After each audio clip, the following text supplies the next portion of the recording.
Penny, this is the first time we have seen you since your husband Rod's social media post about how you say that Gregg Wallace treated you on MasterChef. I was lying in bed when I saw it, actually. I don't know where you were. Do you mind if I just read a little bit, Sure. just in case anyone missed it, though it did go absolutely everywhere. So this is from Rod. So Gregg Wallace gets fired from MasterChef.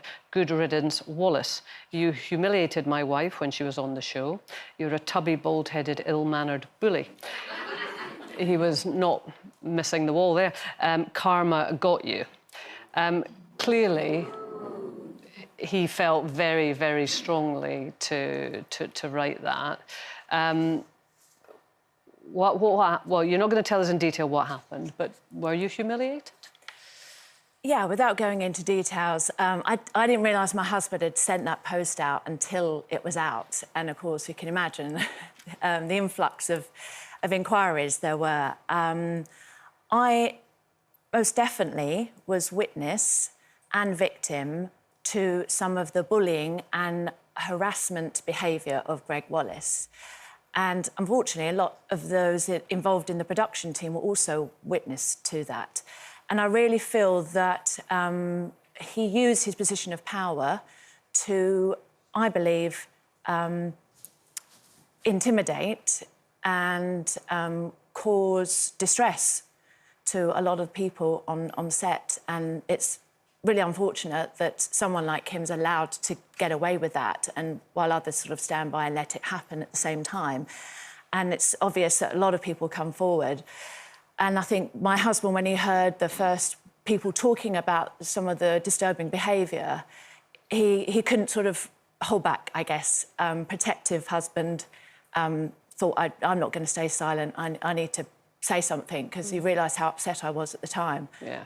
But I haven't gone into details of what it was. I know. And I know you respect the process investigations are taking place, and you know that we are obliged to offer a right of reply to individuals, which we have done.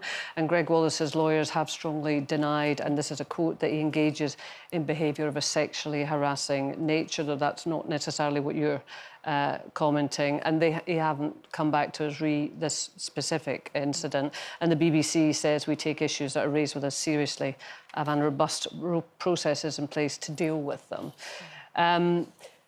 In terms of, you said you didn't know that Rod had posted that. Was that a surprise to you?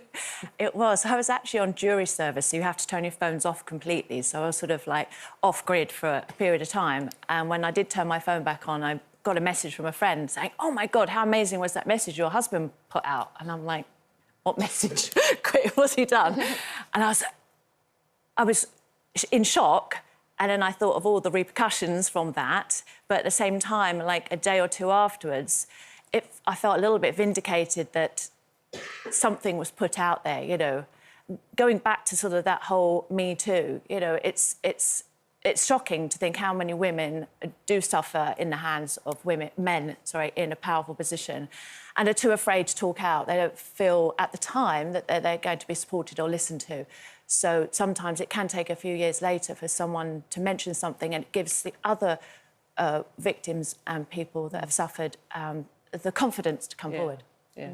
And I have to say, what I loved is that Rod was one of the few men who spoke out. And, you know, so, as I say, we've got to respect the process, and you've been very sort of discreet about what you're saying. But, yeah, it was good to see him speak out as well.